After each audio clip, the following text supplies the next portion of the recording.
안녕하십니까? 저는 은평구 응암동의 복있는교회를 담임하고 있는 조태규 목사입니다. 오늘 역대상 4장 9절에 10절의 말씀으로 야베스의 믿음이라고 하는 제목으로 은혜를 나누고자 합니다.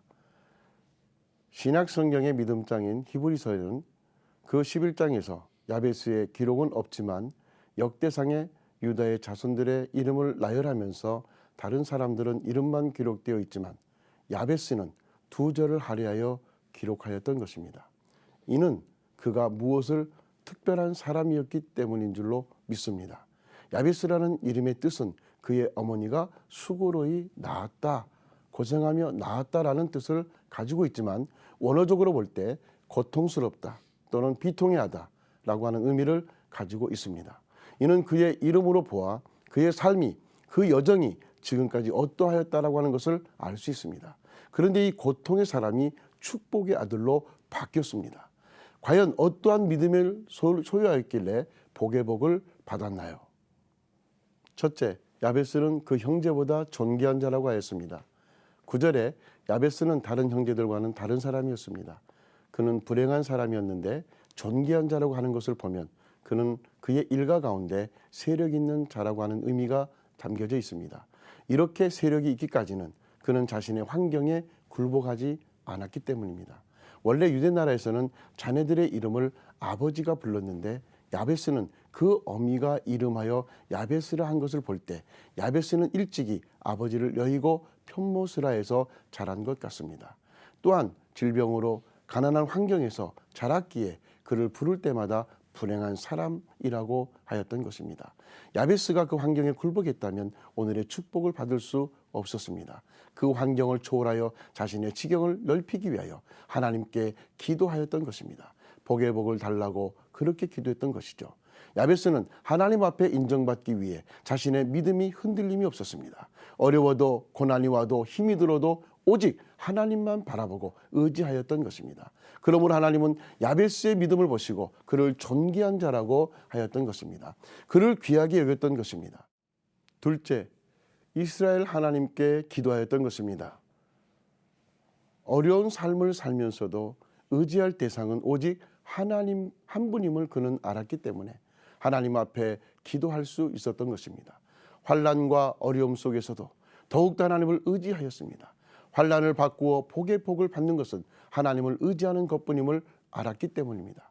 자신에게 복을 더하사 지경을 넓혀달라고 하였습니다.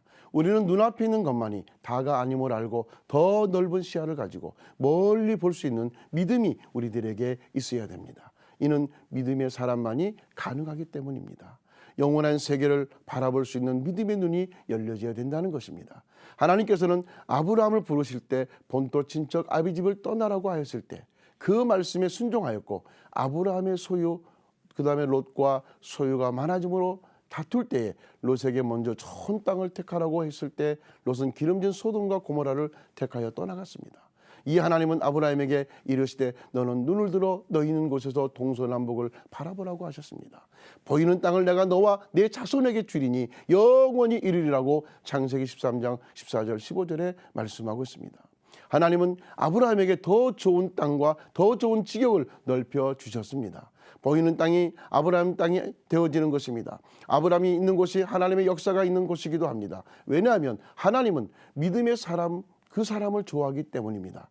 그러나 이기적인 사람, 개인주의적인 사람, 그러한 사람은 스스로 담장을 쌓고 그 속에서 쭈그리고 앉아서 멀리 바라보지 못하기 때문에 기쁨이 없습니다. 창조적인 생활도 없습니다. 그 안에는 평화도 없습니다. 자기가 만든 이기주의에 붙잡혀 그 한계를 넘지 못하기 때문입니다. 예수 믿는 우리는 진리 안에서 자유하는 사람들입니다. 민족 위의 세상을 위해 전 세계를 향하여 하나님의 복음적인 삶을 전하는 것입니다. 이러한 믿음은 하나님을 전적으로 의지하는 믿음 안에서 있는 줄로 믿습니다. 오늘을 사는 우리도 야베스와 같은 환경일 것입니다. 고난의 연속입니다. 불행의 연속입니다. 환난의 연속입니다. 여기서 빠져나올 수 있는 비결은 하나님을 의지하는 삶이 되어집니다. 그리고 하나님의 세계를 보는 것입니다. 영적인 세계를 보는 것입니다. 세상적인 삶에서 영적인 삶으로의 변화가 있어야 된다는 것입니다. 이는 하나님 안에서만이 가능합니다. 그러므로 문제 해결자이신 하나님 앞에 기도할 때 하나님은 이루어 주실 줄 믿습니다. 우리는 하나님께 기도하고 기대하며 기다리라는 것입니다. 셋째, 주의 손을 의지하였던 것입니다. 10절에 자신의 모든 환경을 변화시킬 수 있는 것은 오직 주의 손만이 가능하다는 사실을 알았던 것입니다. 자신의 어려움도, 자신의 환난도, 자신의 가난함도 변할 수 있는 비결은 주의 손이 움직이는 것입니다. 야베스의 기도는 병을 고쳐달라기보다는, 물질을 달라기보다는 내 손을 붙들어 주옵소서, 환난을 벗어나게 하옵소서, 죄를 짓지 않게 하옵소서, 시험에 들지 않게 하옵소서, 마치 주기도문과 같은 기도를 드렸던 것입니다. 우리의 모든 문제 해결자는 주님이 되십니다. 주님이 움직이지 아니하면 아무 소용이 없습니다.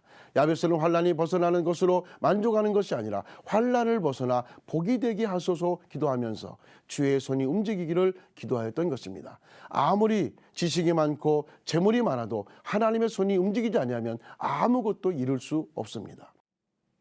결론적으로 야베스의 기도에 하나님이 허락하셨다고 말씀하셨습니다.